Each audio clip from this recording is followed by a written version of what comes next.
सहेली।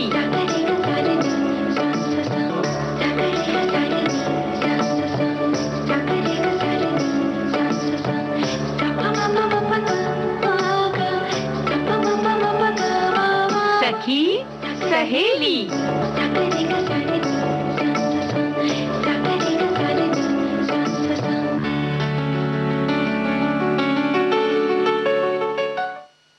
सखी सहेली कार्यक्रम सुनने वाली सभी सखियों और सभी श्रोताओं को संगीता श्रीवास्तव और प्यारी बुआ का नमस्कार। बुआ जी आपको भी मेरा बहुत बहुत नमस्कार, बहुत बहुत स्वागत कार्यक्रम में। धन्यवाद धन्यवाद। हमें मालूम है तुम आज साफ सफाई की बात करोगी, तैयारी की बात करोगी, इसलिए बहुत बहुत स्वागत। बिल्कुल स्पेशल तरीके से बोला जा रहा है ना। नहीं ऐसी कोई बात नहीं। देखिए हमारे श्रोता भी बताएंगे भाई क्या तैयारियां चल रही हैं और लिख रहे हैं, धीरे धीरे लिख रहे हैं, धीरे धीरे लिख रहे हैं। तो भाई जल्दी जल्दी लिखिए, क्योंकि संगीता बिटिया कह रही है कि थोड़ा धीरे धीरे लिख रहे हैं। भैया ये आपकी शिकायत है श्रोताओं, हम नहीं जानते।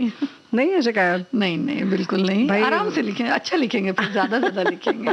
आराम से लिखें तो लिखेंगे तो, लेकिन विषय तो बता दो। वो तो सोचे कि आज हम क्या क्या बताने वाले हैं, ये भी तो तैयारी कर ली जाए। जी है ना। बिल्कुल, क्या खास तैयारियां हो रही हैं दीपावली की, ये भी बताएंगे। और मिट्टी के बर्तनों का जो त्योहार होता है उसमें बड़ा खासा महत्व होता है, तो मिट्टी के बर्तन और साथ ही खिलौनों के बारे में भी थोड़ी सी बातचीत करेंगे। और बुआ जी आज तो रसोई घर की तरफ भी चलना है। मतलब तुम व्यंजन जरूर बनवाओगी? हाँ, तैयारी कर रहे हैं तो ये इसको किनारे कर दिया जाए। हालांकि हमारे एक साथी ने लिखा है कि भाई आज हम थोड़ा कमेंट वगैरह नहीं लिख पाएंगे। अच्छा। क्योंकि पकवान बना रहे हैं। तो तैयारी शुरू हो चुकी है। जो सफाई वाली बात बता रही हो ये तो बहुत घर में हो गई है। और यहाँ तक कि हमारे एक साथी ये भी लिख रहे हैं कि जब नवरात्र के समय ही हम लोग लगभग तैयारी पूरा मतलब योजना बना लेते हैं और उस ढंग से तैयारी करते हैं, सफाई करते हैं कि अब तक सब काम निपट चुका है। नहीं ये यहाँ थोड़ी सी कोताही कर रहे हैं हमारे श्रोता। क्या कुछ तो रह ही जाता है भाई। दीपावली तो फिर दीपावली बता नहीं रहे। तो भाई देखो ये भी तो लिख रहे हैं ना कि सफाई से तैयारी का सिलसिला शुरू हो गया है।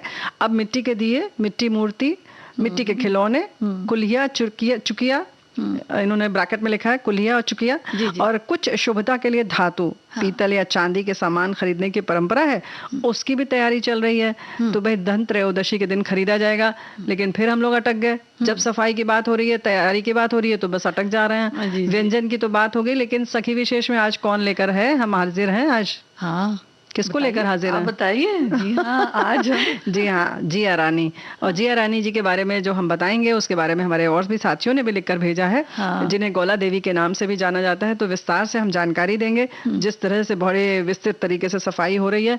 तो तैयारी की बात की जाए या कुछ गीत भी चलेगा संग में, संगीत चलेगा, या पहले तैयारी की बात करेंगे? देखो सफाई की जब बात होती है तो बारिश के बाद है तो जाहिर है सबके घर में पुताई वगैरह कुछ क्या बाकी होगी, कुछ क्या पूरी हो चुकी है। तो बची कुची सफाई तो जरूर करें। और साज सज्जा विशेष रूप से की जाती है। और हमारे साथी ने भी लिखकर भेजा है ना कि हर बार कुछ नया प्रयोग किया जाता है ना सज्जा में। हाँ बिल्कुल, नया प्रयोग किया जाता है। देखिए वैसे तो बुआ जी बताएं आजकल जो लाइट्स हैं वो बड़ी अलग अलग तरीके की आ गई हैं। लेकिन एक जमाना ऐसा था कि जब दिए बहुत सारे लगाए जाते थे, और भाई दीपावली तो इसीलिए खास मनाई ही जाती थी। तो कोशिश तो यही होती है लोगों की ज्यादा से ज्यादा दिए लगाएं। लेकिन फिर भी जो दूसरी लाइट्स हैं उनका भी बड़ा रहता है। और जो एक साफ सफाई में जो व्हाइट वॉश की बात है या जो रंग रोगन की बात है, ये तो देखा जाता है बुआ जी की जो अपने गाँव के घर होते हैं वहाँ खासकर जो गोबर होते हैं उनसे अच्छी तरह से लिपाई पुताई की जाती है। अच्छा, दीवारें बड़ी खास तरीके से सजाई जाती हैं क्योंकि अलग अलग रंग से इस तरह के फूल उकेरे जाते हैं। उसमें कहीं चावल के आटे का भी उपयोग होता है बुआ जी। और जैसे कि जमीन पर रंगोली बनाते हैं वैसे दीवार पर भी बनाते हैं। बड़ी सुंदर सुंदर बनाते हैं। और वो भी ऐसी बनाते हैं कि कुछ समय तक वो बिल्कुल टिकी रहती हैं, यानी कि वो जल्दी से खराब नहीं होती हैं। बिल्कुल। दीवारों के जो घर की जो दीवारें होती हैं उनके साथ साथ जो पूजा घर होता है उसकी तो बड़ी खास तैयारी होती है। तो पूजा घर में अलग तरह के रंग होते हैं। दीपावली में जो साफ सफाई होती है बुआ जी, उसके पीछे एक और भी मान्यता ये है कि भाई जब हम साफ सफाई करते हैं या कुछ करते हैं तो जो कीटाणु होते हैं घर के, या जो मौसम के बदलने के वक्त जो सेहत से जुड़ी जो परेशानियां होती हैं वो भी दूर हो जाएं। साथ ही साथ त्योहार का ये भी मतलब होता है। बिल्कुल मतलब होता है। और जब तुमने कहा कि पूजा घर की खास सफाई होती है, तो हमारे साथी ने लिखकर भेजा है, हाँ। पर्व के दौरान घर का वातावरण धूप अगरबत्ती से सुगंधित करना चाहिए। अन्य दिनों में भी घर में किसी प्रकार की दुर्गंध न रहे। शास्त्र कहते हैं सुगंधिम पुष्टिवर्धनम। तो इन्होंने भाई वो जो है ना उस श्लोक की लाइन लिखकर भेजी है। तो बहुत तरीके से हमारे साथियों ने अपनी अपनी बातें की हैं। कोई लिख रहा है कि तैयारी हर तरीके से होती है और दिवाली कुछ ना कुछ मतलब चलता ही रहता है। हर साल घर की सजावट में नए नए प्रयोग किए जाते हैं। दीपावली सिर्फ एक त्योहार नहीं है, बल्कि हमारी संस्कृति और इतिहास भी है। इस त्योहार की शुरुआत घर की सफाई से होते हुए घर की साज सजावट के साथ कई तरह के पकवान बनाने के बाद 5 दिन तक खूब धूमधाम से मनाया जाता है। लंबा होता है ये त्योहार और कई दिन तक होता है, तो व्यस्तता भी उसी हिसाब से होती है। जी। और घर की सफाई के साथ साथ जो एक पर्यावरण का ख्याल ये भी रखना बहुत जरूरी है। ये भी बहुत सारे त्योहार जो हमारे हैं सनातन धर्म में वो बताते हैं। क्योंकि देखिए जो तोरण वगैरह लगाए जाते हैं बुआ जी, वो बड़े खूबसूरत होते हैं। कई बार तो बाजार से ही खरीद लिए जाते हैं, लेकिन कई बार जो ऊन होता है या जो धागे होते हैं उन्हें क्रोशिया से बिन करके और सुंदर तोरण बनाया जाता है। या अशोक के पत्ते से बनाया जाता है या आम के पल्लव से भी बनाते हैं। तो ये आप पत्तियों से भी बना सकते हैं, फूलों से भी बना सकते हैं। हमारे साथी ने ये भी बताया कि रंगाई पुताई से लेकर साज सज्जा पर तो खूब ध्यान देते ही हैं। और भी लिख रहे हैं आगे कि रंगोली बनाना, दीपक जलाना, रंग बिरंगी लड़ियां लगाना, तोरण लगाना, शीशों और फूलों से सजाना आदि कई तरीकों से लोग अपने घर सजाते हैं। ये पर्व इंसान के जीवन में अनेक खुशियां लाता है। ये प्रकाश पर्व और आत्म साक्षात्कार का दिवस है। जी। और ये सब इसीलिए होता है कि भाई देवी लक्ष्मी की कृपा जो है वो पूरी तरह से घर में बनी रहे। सुख समृद्धि शांति का वातावरण भी। अच्छा, तैयारी में कहीं ऐसा तो नहीं कि हम लोग जैसे फूल बत्ती जो बाजार से लाते हैं या जो दिए के लिए बत्ती बनाते हैं, बाती जो बनाते हैं, तो वो हम घर में तो बना सकते हैं। अभी समय है तो उसके लिए भाई आप तैयारी कर लीजिए, क्योंकि रुई तो मिलती ही है, मेडिकल शॉप पे भी मिलती है और वैसे भी बाजार में मिल रही है। तो उसके आप एक अपनी उंगली के बराबर की अगर सिंपल जैसे दिए में जो बत्ती लगानी है उसको बना लें, थोड़ा सा उसको हाथ पे ऐसे रगड़ लें, पानी लेकर बैठें, हल्का सा पानी 2 बूंद लगा के उसकी बत्ती घर में बना लें। देखिए जब दिन में बैठी हैं, अभी जैसे कार्यक्रम सुन रहे हैं या किसी और समय आप बना लीजिए। ऐसे ही फूल बत्ती भी बनाना सबको आता है, तो थोड़ा सा आलस से छोड़ के ये भी कर लीजिए, है ना। हमारी सखियां तो बड़ा जो दिए वगैरह होते हैं उन्हें रंगने में भी बड़ी माहिर होती हैं। तो जो सुनहरे रंग होते हैं या जो चांदी की तरह के जो रंग होते हैं और अलग अलग रंग होते हैं, तो उन्हें भी दियों में अच्छी तरह से लगा करके वो जो रंग बिरंगे दिए होते हैं बुआ जी, घर में कई सखियां तैयार करती हैं। बिल्कुल तैयार करती हैं, लेकिन एक बात तो है कि तैयारी की जहां तक बात हो रही है, तो पहले इन दियों को आप भिगो लीजिए, सुखा लीजिए, तब करिए, नहीं तो तेल पी जाएंगे पूरा, है ना। तो वो तैयारी कर लीजिए, क्योंकि अब बस 2 दिन बचा है। धन त्रयोदशी के दिन से ही घर में सब कमरों में सब जगह, मतलब बाथरूम हो चाहे दलान हो चाहे रसोई घर हो, आंगन हो ना, छज्जे हो, जहाँ पे भी होता है लगाते हैं दिया। तो रोज लगाते हैं 5 दिन तक। तो भाई दिए वगैरह आज सब करके सुखा लें, उसकी तैयारी कर लें। फिर उसमें जैसे तुम कह रही हो सजावट करनी है वो कर लीजिए, बत्तियां तैयार कर लीजिए, फूल बत्ती बना लीजिए। और थोड़ी सी तैयारी ये भी होती है, वो हम थोड़ा बताएंगे बाद में। खास तौर से दिए जो बनाने हैं, जो आराम से दीपक के अंदर रखना है तेल घी वाले, वो कैसे तैयार कर लें वो बताएंगे। लेकिन पहले गीत सुन लेते हैं, है ना।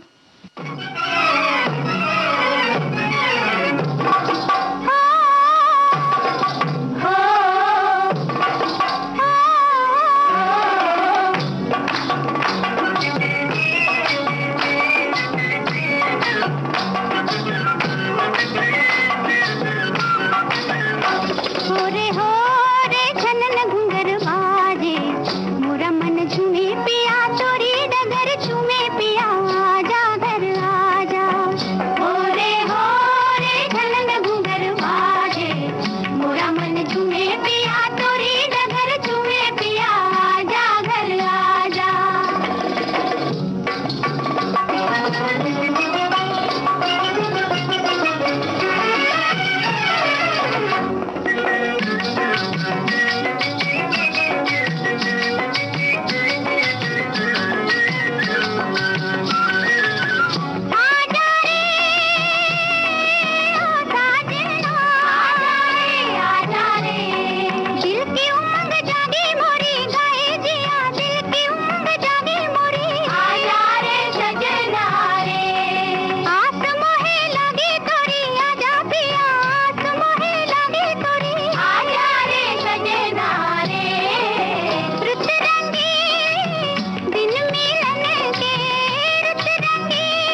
दिवाली तो ऐसा त्योहार है बुआ जी कि घर के अंदर जितनी व्यस्तता होती है उतनी ही बाजार से भी सामान लाना पड़ता है, नए कपड़ों के लिए जाइए, सामान के लिए जाइए, तो मतलब व्यस्तता बाहर भी रहती है और घर के अंदर तो उफ बहुत ज्यादा। भाई पर्व पुंज है ना, बिल्कुल जैसे कहते हैं ना त्योहारों का गुच्छा है ये, है ना, तो 5 दिन लगातार जी कितने भी लोग लग जाएं कम ही लगता है।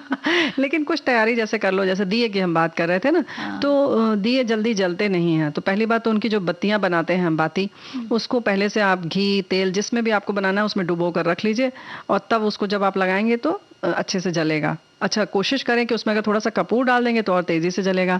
जो हम बता रहे थे कि प्रयोग की बात, तो उसमें जैसे कि आजकल बर्फ जमाने के लिए आपके पास सिलिकॉन वाली प्लेट आती है ना, एक वो आती है, एक थोड़ी प्लास्टिक वाली आती है। तो जो छोटी छोटी वाले होते हैं वो आप एक ले लीजिए, और एक बर्तन में पैन में वो घी ले लें आप, और घी में थोड़ा सा 4 टिकिया कपूर डाल लीजिए, और भीमसेनी वैसा मिल जाए ओरिजिनल वाला तो और अच्छा है, वो डाल दीजिए, और थोड़ा सा मोम उसमें डाल दीजिए, ठीक है।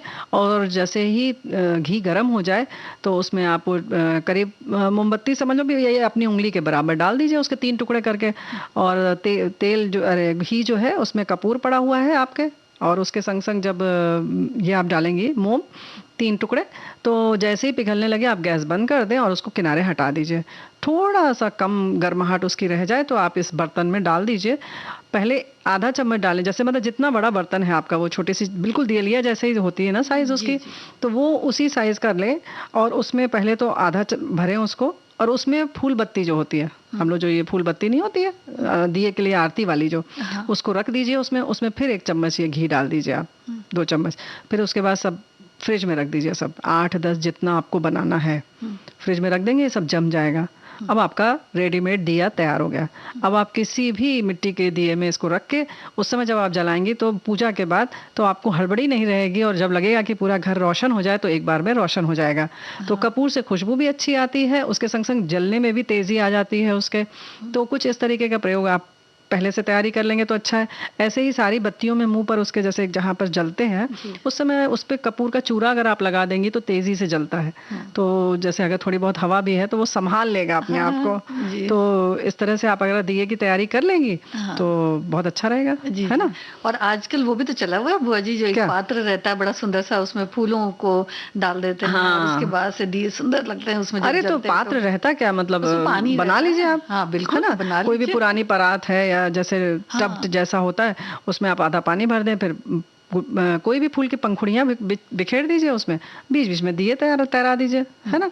और अगर आपके दिए तैर नहीं रहे हैं तो किसी बीच में ऐसा कुछ ऊंचा रख दें सामान, उसके ऊपर रख दीजिए बिल्कुल, और फूल से ढक दीजिए। देखिए कितना सुंदर लगेगा। बहुत सुंदर लगेगा। तो संगीता बिटिया ने तो बहुत अच्छा आइडिया दिया। रंग भी निखर जाता है बुआ जी। अगर पीले रंग के अगर फूल बिखेरे हैं तो कुछ वैसा ही आता है, गुलाब वगैरह है तो कुछ वैसा रंग चढ़ जाता है, तो अलग अलग रंग में बड़े अच्छे लगते हैं, बहुत सुंदर लगते हैं। तो आप अपने जो कहते हैं ना ड्राइंग रूम या बैठक है उसमें आप एक कोने में, चाहे तो अगर आपका ड्राइंग रूम बहुत बड़ा है तो बीच में ही उसको सजा सकती हैं एक थाल को अच्छे से, तो बहुत सुंदर लगेगा। क्या बात है। भगवान जी के सामने भी बहुत अच्छा, भगवान जी के सामने आप सजा सकती हैं। उस पात्र के चारों तरफ भी फूल की भी रंगोली आप बना सकती हैं, तो उसको एक और निखार मिल जाएगा। तो भाई तैयारी तो बहुत तरीके से हमारे साथी कर ही रहे होंगे। लेकिन आज सखी विशेष में जिनकी हम बात करने जा रहे हैं जिया रानी जी की, तो उनके बचपन का नाम मौला देवी था, और इतिहास में उत्तराखंड की महान रानी और उत्तराखंड के कुमाऊं राज्य की लक्ष्मीबाई भी कहा जाता है। कुमाऊं राजशाही का जो इतिहास है संगीता बेटा बहुत प्राचीन है। ऐतिहासिक योद्धाओं की गाथा कहता है, खासकर 10वीं शताब्दी से ही मध्य एशिया से आए जो आक्रमणकारी थे, उन्होंने 11वीं शताब्दी तक आते आते भारत में अपने आक्रमण बहुत तेज किए, और उसके संग संग लूटपाट करते थे, और उसके संग संग हमारे देश की ढेर सारी दौलत जो है, अकूत दौलत अपने साथ ले जाते थे। लूटने ही आते थे एक तरह से। बिल्कुल। सीमावर्ती जो राज्य थे सटे हुए, यहाँ भी जो तुर्क आक्रमणकारी थे उनकी दृष्टि रहती थी, और इसलिए ये सभी सीमावर्ती इलाके अपनी खास रणनीति के तहत शत्रुओं से मुकाबला करते। 11वीं और 12वीं ईस्वी तक भारत में तुर्क आक्रमणकारियों के साथ कई युद्ध लड़े गए। ऐसा ही एक ऐतिहासिक युद्ध जिया रानी ने बड़ी वीरता से लड़ा और शहीद हुई। महारानी जिया, जिन्हें कुमाऊं की लक्ष्मीबाई भी कहते हैं, इनका जन्म हरिद्वार के राजा अमरदेव पुंडीर के यहाँ हुआ। 13वीं शताब्दी तक तुर्कों के आक्रमण और तेज हुए, जिनमें अब हरिद्वार और कुमाऊं के क्षेत्र भी आ गए। ऐसी विषम परिस्थिति में कच्यूरी राजा प्रीतम देव ने हरिद्वार के राजा अमरदेव पुंडीर की सहायता के लिए अपने भतीजे ब्रह्मादेव को भेजा और इससे प्रभावित होकर महाराज अमरदेव पुंडीर ने अपनी पुत्री मौला देवी का विवाह कुमाऊं के कच्यूरी राजवंश के राजा प्रीतम देव अथवा पृथ्वीपाल से कर दिया। महारानी के यहाँ पर जिया रानी कहकर बुलाया गया, जिनसे महाराज को 3 पुत्र प्राप्त हुए, जिनके नाम हैं धामदेव और दुल्ला ब्रह्मादेव। जिया रानी को कुमाऊं की राजमाता का दर्जा मिला है। और संगीता बेटी, हमारे एक साथी ने भी लिखकर भेजा है कि वीरांगना जिया रानी शायद उत्तराखंड की कत्यूरी वंश के राजघराने की रानी थी, ऐसा एक बार पढ़ा था। हाँ, बिल्कुल ठीक इन्होंने पढ़ा है जी। तो याद है उनको, ये कितनी अच्छी बात है ना जी। बिल्कुल। यहाँ के गोलाघाट का निर्माण जिया रानी ने करवाया और यहाँ कई वर्ष तक वो रही भी। इस समय 1398 में मध्य एशिया का शासक तैमूरलंग समरकंद से अपनी विशाल सेना के साथ आगे बढ़ते हुए भारत की सीमाओं पर दाखिल हुआ। दिल्ली मेरठ होता हुआ हरिद्वार पहुंचा, जहां वत्सराज देव पुंडीर शासन कर रहे थे। पुंडीर सेना ने तैमूर का सामना किया और वीरतापूर्वक युद्ध लड़ा। तैमूर ने हरिद्वार और उसके क्षेत्र में तमाम अत्याचार किए। अब यहाँ पर जो नरसंहार और अत्याचार किया और उसके बाद पहाड़ी राज्यों की तरफ उनकी सेना ने कूच करना आरंभ कर दिया। अब इसकी सूचना जो थी वो जिया रानी को मिल गई। बचपन से ही शस्त्र विद्या में निपुण थी। जिया रानी की वीरता के चर्चे तैमूर ने भी सुन रखे थे और इस अपूर्व सुंदरी के रण कौशल से वो मतलब जानता भी था, कि उसको पता था, क्योंकि अच्छी कुशल थी वो, और ये भी जानता था कि जिया को हराना बहुत आसान नहीं है। तो सिर्फ सेना ही नहीं, बल्कि उसको लगा कि भाई छल कपट की नीति भी अपनानी ही होगी, इसलिए उसने अपनी सेना को एक खास चक्रव्यूह के तहत युद्ध करने और हर हाल में रानी को बंदी बनाने की साजिश रची। जी। और जिया रानी गुरिल्ला युद्ध में माहिर थी। उन्होंने अपनी सेना एकत्रित की, जिसमें कुमाऊं के वीर राजपूत सेनापतियों और अन्य वीर रणबांकुरों को शामिल किया। उन्होंने अपनी सेना को जिया रानी ने टुकड़ियों में बांटकर मैदानों और घाटियों में तैनात किया और अतिरिक्त टुकड़ी के साथ युद्ध की कमान हाथ में तो ली और कुमाऊं हल्द्वानी क्षेत्र के रानीबाग के इलाके में युद्ध का बिगुल बज चुका था। लेकिन युद्ध कैसे हुआ और किसकी विजय हुई, किसकी पराजय हुई, संगीता बिटिया, हम उसकी बात बाद में करेंगे। एक गीत यहाँ सुनते हुए आगे चलें। बिल्कुल बिल्कुल।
सनम आज ये कसम खाएं, फासले प्यार के मिटा डालें और दुनिया से दूर हो जाएं।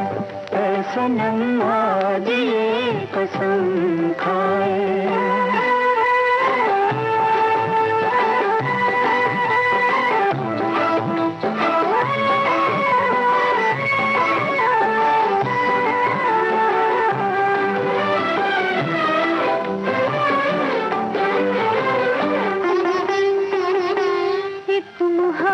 के सिवा और न कुछ याद रहे, इश्क दुनिया की तमन्ना से आजाद रहे। तेरी आंखों के सिवा जिंदगी और है क्या, तेरी चाहत का नशा बेखुदी और है क्या। ए सनम आज ये कसम खाए, मुड़ के अब देखने का नाम ना ले, प्यार की वादियों में खो जाए। ए सनम आज ये कसम खाए।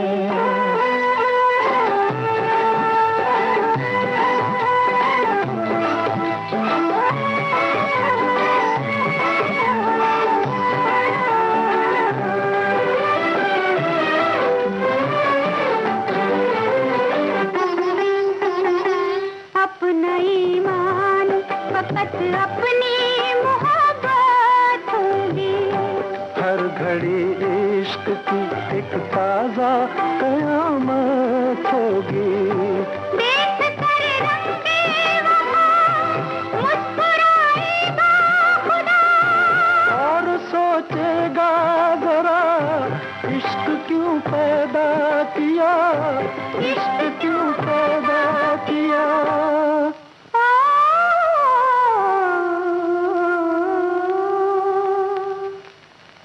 ऐ सनम, ए सनम, ए सनम आज ये कसम खाए, मुड़ के अब देखने का नाम ले, प्यार की वादियों में खो जाए।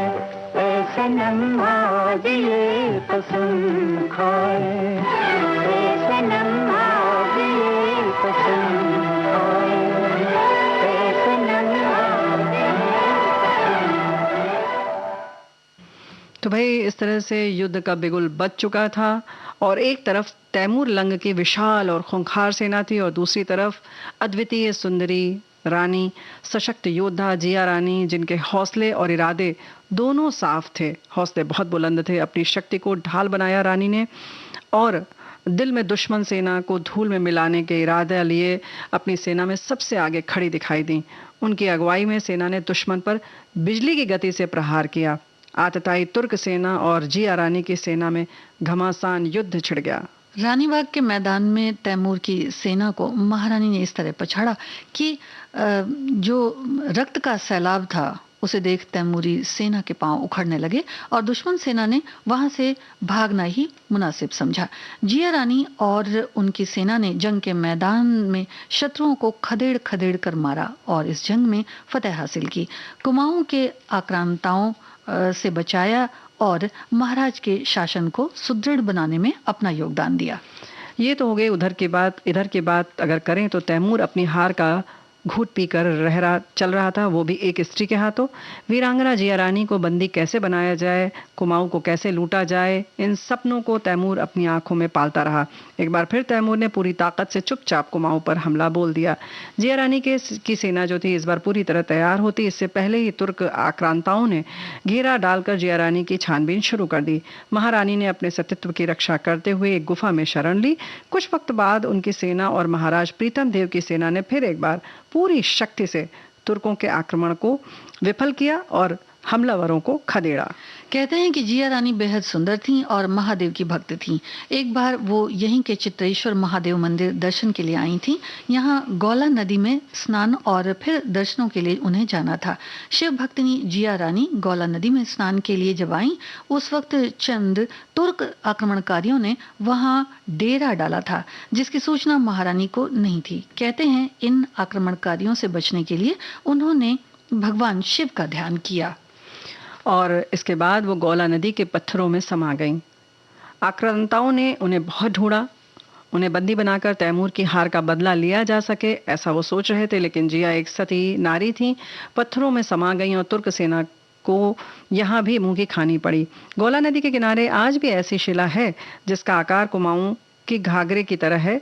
ये शिला रंग बिरंगे पत्थरों में घाघरे के आकार की है, मानो किसी ने रंगीन घाघरा बिछा दिया हो। ये स्थान रानी को बहुत प्यारा था। रानी जिया अक्सर यहाँ महीनों बिताया करती थीं। यही उन्होंने सुंदर बाग बगीचे लगवाए थे और यहीं वो समाधि में विलीन हो गई। उन्होंने कुमाऊं और निकटवर्ती क्षेत्रों की हमेशा दुश्मनों से रक्षा की, साथ ही अपने सतीत्व की भी रक्षा की। रानी की समाधि के बाद यह स्थान रानी बाग के नाम से जाना जाता है, जहाँ लोग उनकी समाधि के दर्शन करने आते हैं। इस तरह 13वीं शताब्दी में जिया रानी ने वीरता की वो मिसाल कायम की, जिससे दुश्मन आज भी खौफ खाते हैं। आज भी खौफ खाते हैं। और इतनी पुरानी बात होने के बाद भी हमारे एक साथी लिखकर भेज रहे हैं कि वर्तमान में प्रतिवर्ष मकर संक्रांति के अवसर पर 14 जनवरी को चित्रशिला में सैकड़ों ग्रामवासी अपने परिवार के साथ आते हैं और जागर गाते हैं। इस दौरान यहाँ पर सिर्फ जय जिया का ही स्वर गूंजता है। लोग रानी जिया को पूजते हैं, उन्हें जन देवी और न्याय की देवी माना जाता है। रानी जिया उत्तराखंड के कुमाऊं क्षेत्र की एक प्रमुख सांस्कृतिक विरासत बन चुकी हैं। कितनी अच्छी बात इन्होंने लिखी है, बहुत सुंदर, कितनी अच्छी याद इन्होंने ताजा की है। वैसे तो लेकिन उन सब से बढ़कर रानी जिया के जो हौसले हैं उनको हम नमन करते हैं, और किस तरह से किस युद्ध में वो कुशल रही और उन्होंने अपनी कुशलता का परिचय दिया। सती नारी थी।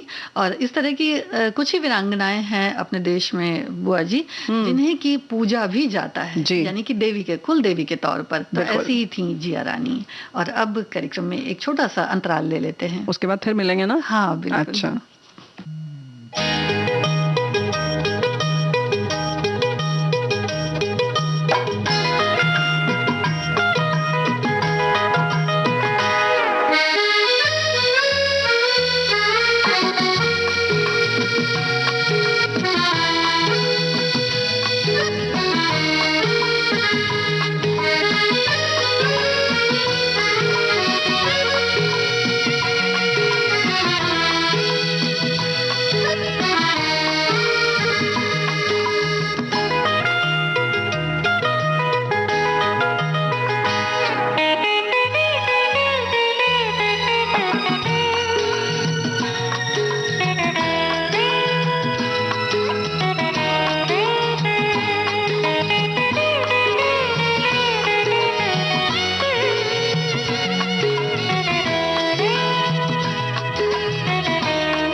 भाई जब मिट्टी के बर्तनों की बात आती है ना संगीता बिटिया, बड़ा अच्छा लगता है। ऐसे खुशबू जैसे लगता है खुद ब खुद आ रही है, सौंधी सौंधी सी। खाने का स्वाद बढ़ जाता है और एक ये भी बड़ा मन खुश रहता है कि इसमें कहीं भी किसी तरह से प्रदूषण नहीं है और किसी भी तरह से गंदगी का कोई खतरा नहीं है। सेहत के लिए बहुत अच्छा सेहत के लिए बहुत अच्छा है, क्योंकि हम उसको धो मांज के दोबारा नहीं इस्तेमाल करते हैं। और वैसे अगर आप सोचिए कि हम धो लेते हैं तो उसमें साबुन रह जाता है थोड़ा सा। वैसे जो दही के बर्तन होते हैं जमाने वाले बुआ जी, उसको वो बड़े मोटे बनाए जाते हैं और इस तरह से पका दिए जाते हैं कि उसमें एक आध बार तो कई बार इस्तेमाल किया जाता है। वो परात की तरह पूरे उसको बड़े-बड़े तई कहते हैं, तई कहते हैं उसको। उसकी उस तरीके की कढ़ाई भी आती है लोहे की, जिसमें कि जलेबी बनाई जाती है ताकि कम घी में भी जलेबी बन सके। तो वो जो पात्र होता है कि सीधा होता है और उसकी थोड़ी सी बारी रहती है, मतलब ऊंचाई चारों तरफ से, ताकि ज्यादा मलाई जम सके ना, इसलिए बड़े बर्तन में करते। नहीं तो छोटे मुंह के बर्तन में भी तो जमा सकते हैं दही। बिल्कुल। क्या जो बहुत सारी बातें बता रही हूँ, लेकिन जो बर्तन की बात है, बहुत प्यारे प्यारे नाम हमारे साथी लिखकर भेज रहे हैं। पुराने समय में और आज भी कहीं कहीं गाँव में मिट्टी के बर्तनों का प्रयोग किया जाता है। इन बर्तनों के नाम इस प्रकार है: मटका, परात, तवा, सुराही, गुल्लक, ढकड़ी या ढाकड़ी, बिलौना, दीपक, कुल्हड़, तावड़ी, कुंडा, कटोरा, पारी, सिकोरा। सकोरा भी कहते हैं बहुत जगह, कुल्हड़ कहते हैं। इसके अलावा आजकल बहुत से सजावटी आइटम भी, खिलौने भी मिट्टी से बनाए जाते हैं। लेकिन एक कच्ची मिट्टी का जो बनता था पहले, और थोड़ा लाल लाल या गुलाबी रंग का होता था, बड़ा देसी सा उसका रंग होता था, है ना।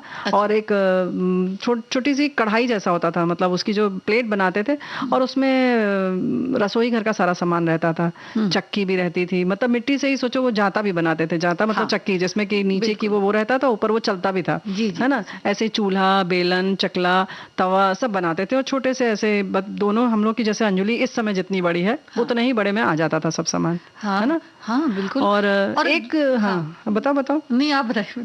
नहीं, हमें तो उसके संग संग एक और मस्त लगता था खिलौना कि मिट्टी में एक प्लेट होती थी, उसमें तरह तरह की मिठाई होती थी मिट्टी की ही। अच्छा। सब रंग बिरंगी बर्फी होती थी, गुलाब जामुन होता था, चमचम होती थी, और चमचम में ऊपर से वो लोग चीनी चिपका देते थे और असली लगती थी। नहीं, अरे असली क्या, लोग बच्चे चाट लेते थे उसको, कि असली लगती क्या थी, उसको बकायदा चाटा जाता था, उसका मजा अलग था। अगर आपने छोड़ दिया तो चूहे सफा चट कर जाते थे रात में।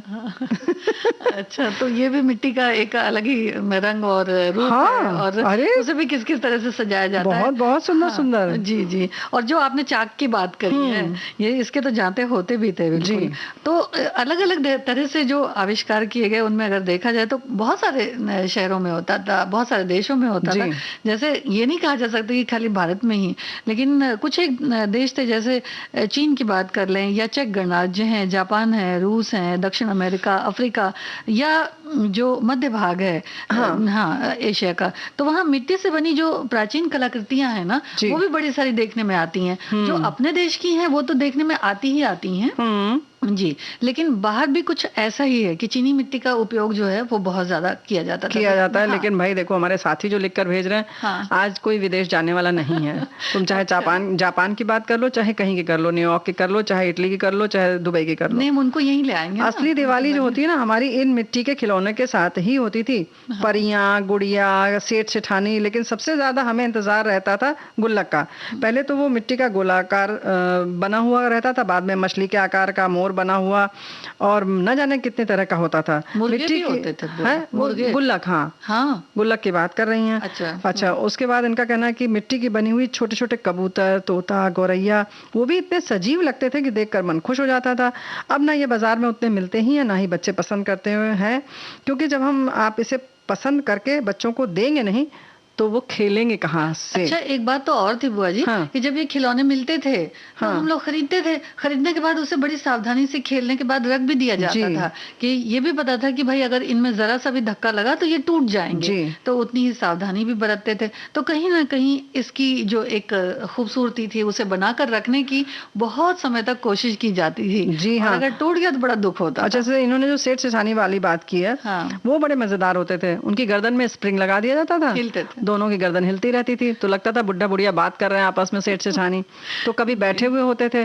बाद में धीरे धीरे और नए प्रयोग हुए कि वो नृत्य करती हुई मिलने लगी, नृत्यांगना जैसी एक लड़की, तो उसकी कमर भी हिलती थी, थोड़ा बहुत हाथ भी हिलता था, गर्दनें भी हिलती थी, तो बड़ा अच्छा लगता था। और उसमें लकड़ी की जो बनाई होती थी, पोशाक जो बनाई जाती थी, वो लकड़ी की भी उसमें बनाकर लगाया जाता था। और कई बार तो ये सेरामिक की चीजें जो होती हैं इनसे भी बनती थी। और अगर देखा जाए तो जो कुछ जगहें जो हैं वो बड़ी प्रसिद्ध हैं अपने विदेश में, जैसे कि छाजन और खपड़ेल जो मिट्टी से बनाए जाते हैं, टेराकोटा जो बनाया जाता है वो भी, सेरामिक जो है वो भी। अब अगर खुर्जा की बात करें बुआ जी, जो उत्तर प्रदेश के बुलंदशहर जिले का एक छोटा सा शहर बहुत प्रसिद्ध है। हाँ, लेकिन ये प्रसिद्ध बहुत है। तो यहाँ नीले बर्तन यहाँ के प्रसिद्ध हैं। वैसे तो मिठाई भी खुरचन जिसे कहते हैं वो प्रसिद्ध है, लेकिन नीले खुरचन तो देखो मथुरा की भी बहुत प्रसिद्ध है, और यहाँ खुर्जा की भी है। वो जो खोया जो बाद में बचता है वो धीरे धीरे इतना सोंधा हो जाता है और इतना गाढ़ा हो जाता है कढ़ाई में लगा हुआ, जी, उसकी खुरचन की तो बात ही अलग होती है। तो यहाँ जो बर्तन बनते हैं वो कुछ चीनी मिट्टी से मिला करके, और फिर नीला जो इसमें रंग होता है वो इसकी बड़ी खासियत होती है। लेकिन इन रंगों को जो इस्तेमाल किया जाता है वो खासकर इसमें नीले बर्तन, इसलिए यहाँ कहते हैं कि भाई नीले बर्तन यहाँ के प्रसिद्ध हैं। यानी कि कहीं ना कहीं इसमें नीले रंग से कारीगरी की जाती है, चाहे वो सुनहरा रंग हो, चाहे वो किसी और रंग को मिला करके बनाया जाए। उसी तरह से जो पोर्सलिन होती है उनसे भी खाना पकाने की जो चीजें बर्तन होते हैं वो बनते हैं, बनाए जाते हैं। तो उनमें पोर्सलिन वाले में ये बहुत अच्छाई रहती है कि आप उसी में पका सकते हैं और फिर उसी में आप सर्व भी कर सकते हैं, क्योंकि देखने में भी सुंदर होते हैं। तो फिर उसको आप ऐसा नहीं है कि आपने कढ़ाई में पकाया, फिर आपने डोंगे में निकाला, फिर गर्म करना है तो फिर कढ़ाई में निकाला। तो पोर्सलिन वाले में ये बहुत सुविधा हो जाती है। हाँ, थोड़ी बहुत तो सुविधा भी देखनी पड़ती है। तो सुविधा की जब बात आ रही है तो गीत भी सुन लिया जाए, ये भी बड़ी सुविधा वाली चीज है ना। सजना सजना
मेरी पपीहा जब पीऊ पीऊ गाए रे, लागे वो वान मेरी जान चली जाए रे। मेरी पपीहा जब पीऊ पीऊ गाए रे, लागे वो वान मेरी जान चली जाए रे। सजना सजना ओ सजना, तेरे प्यार में मैं गई खो सजना। तेरे ही कारण बनी रे जोगन, अब होना है जो भी हो सजना। अकेला ही छूटे ना, अभी बंधन छूटे ना।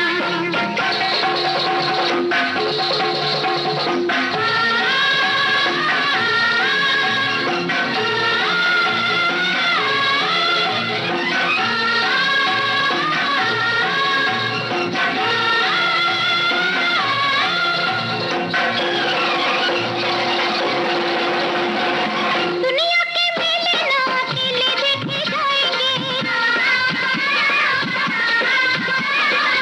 तेरे ही संग पिया रंग सारे भाएंगे।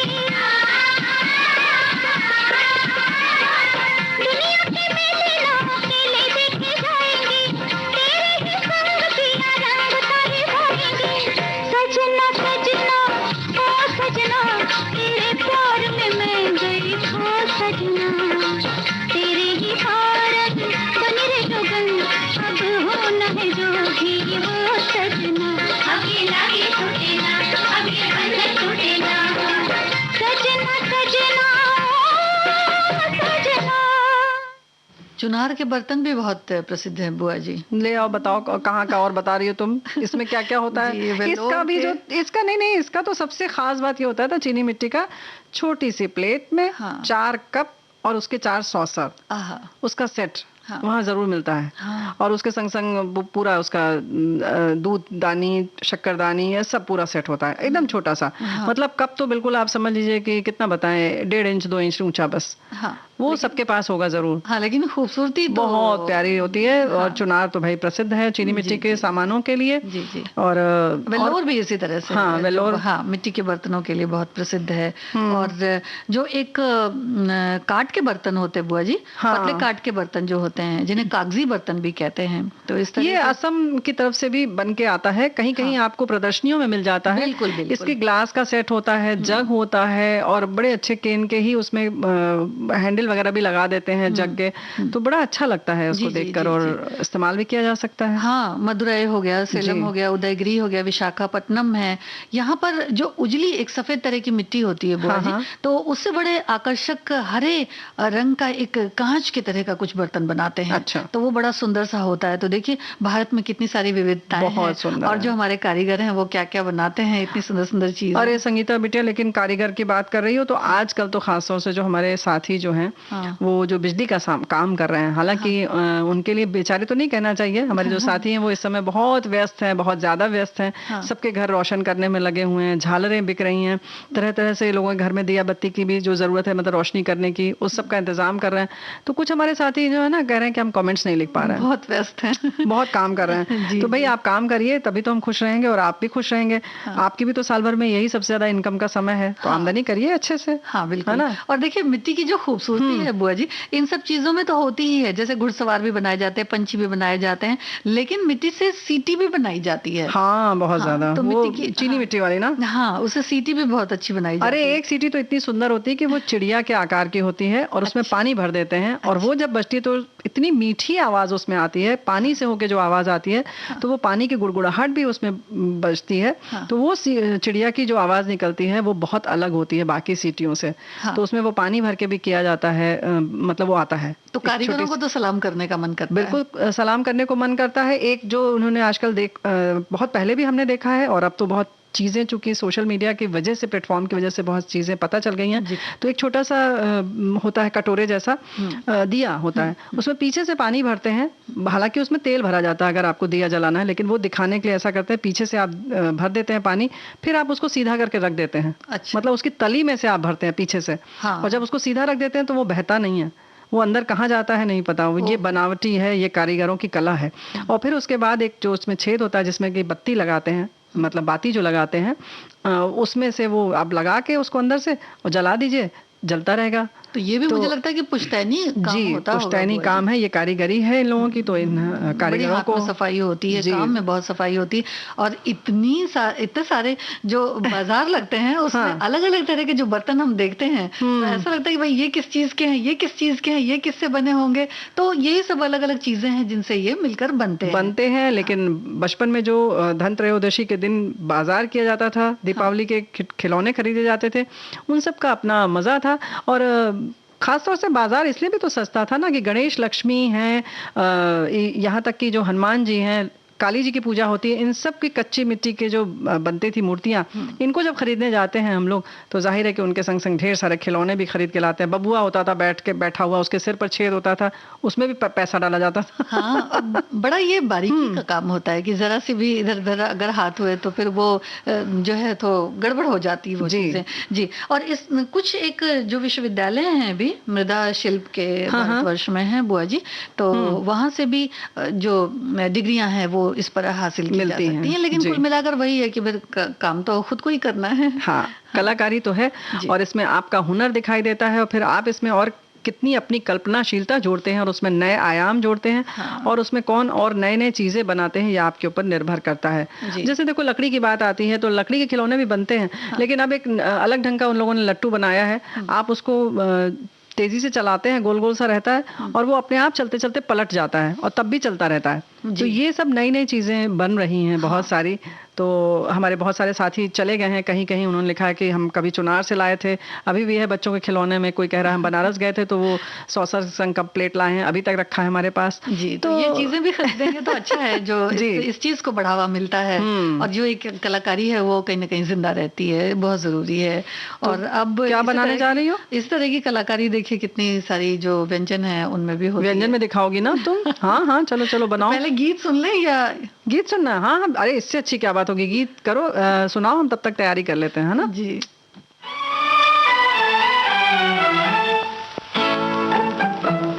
आपको प्यार छुपाने की बुरी आदत है, आपको प्यार छुपाने की बुरी आदत है, आपको प्यार जताने की बुरी आदत है, आपको प्यार जताने की बुरी आदत है, आपको प्यार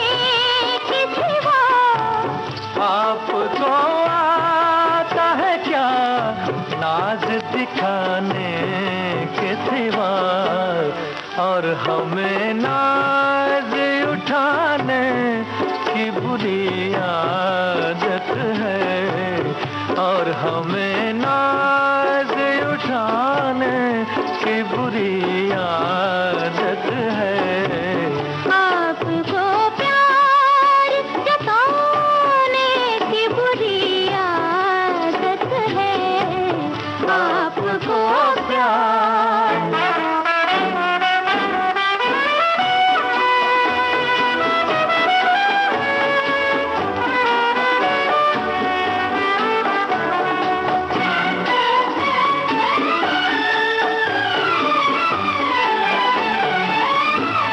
किस लिए आपने शर्मा के झुका ली आंखें, किस लिए आपने शर्मा के झुका ली आंखें, इसलिए आपसे घबरा के बचा ली आंखें, आपको तीर चलाने की बुरी आदत है, आपको तीर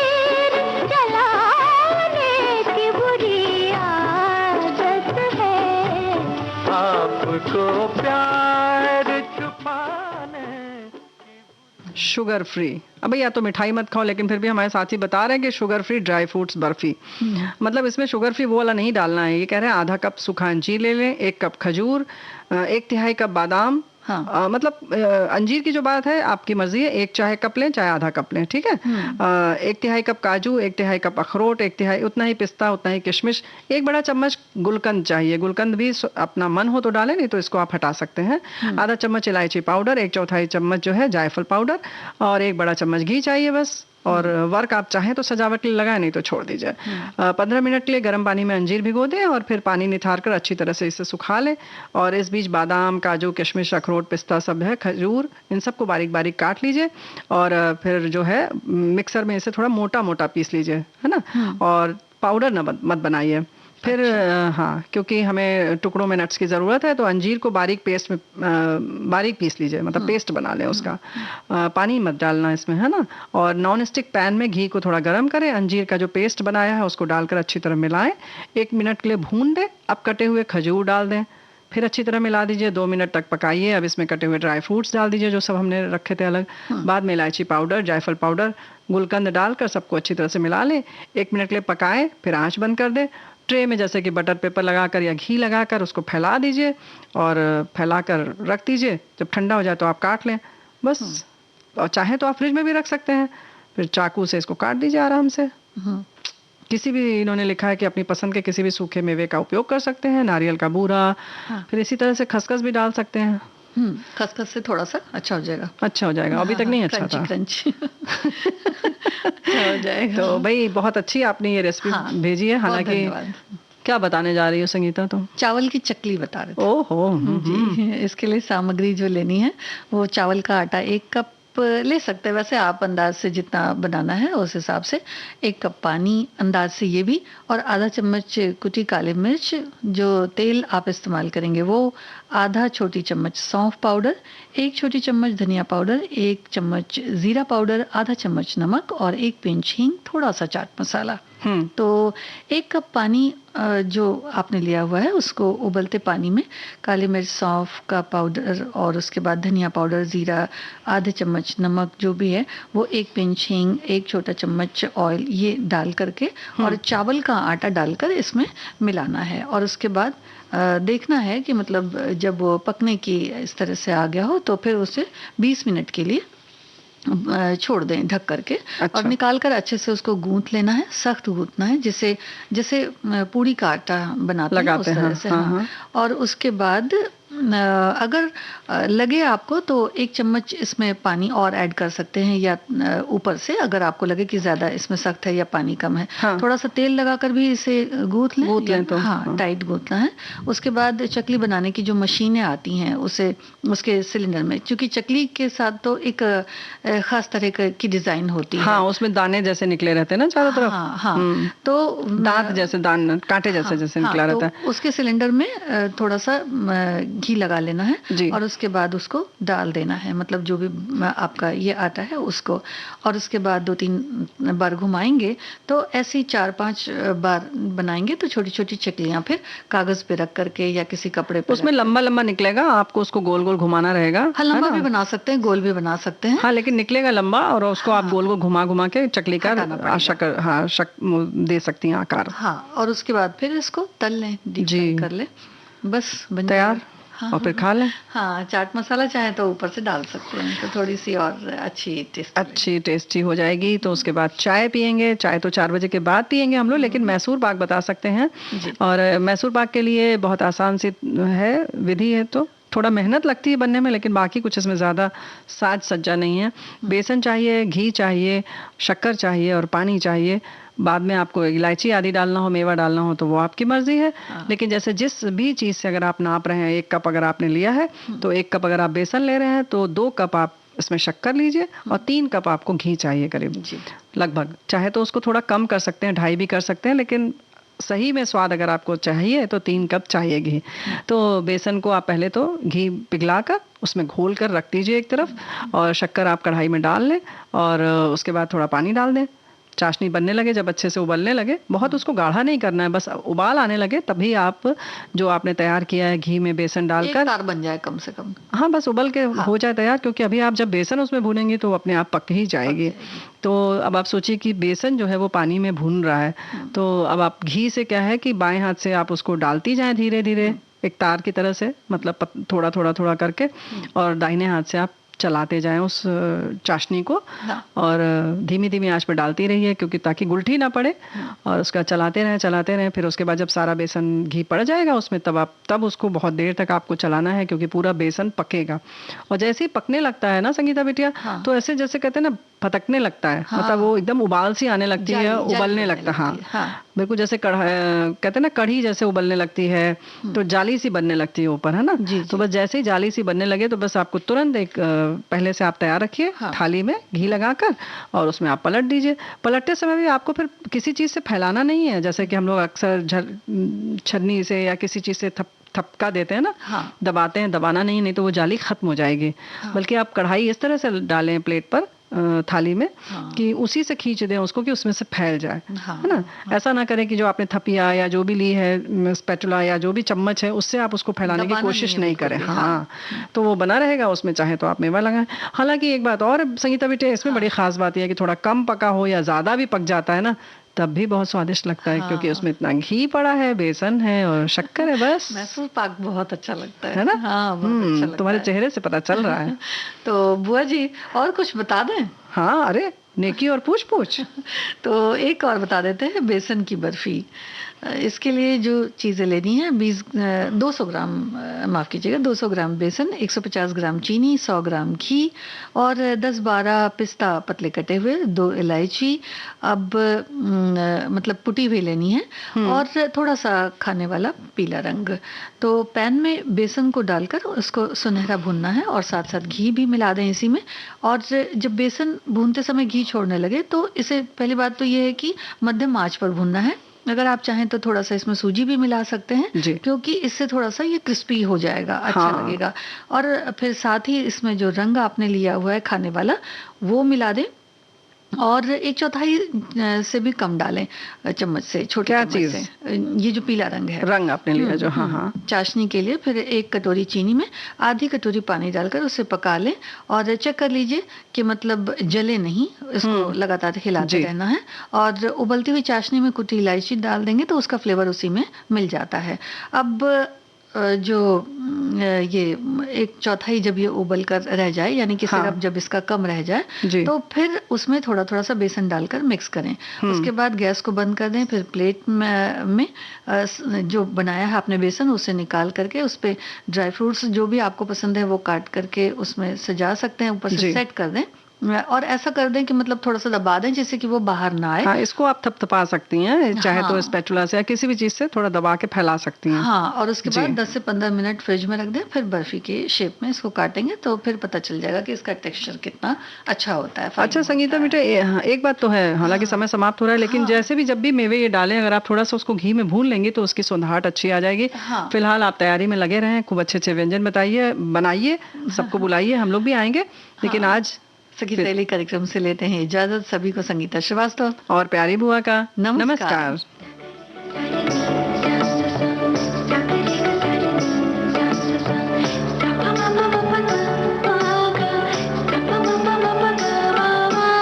सखी सहेली।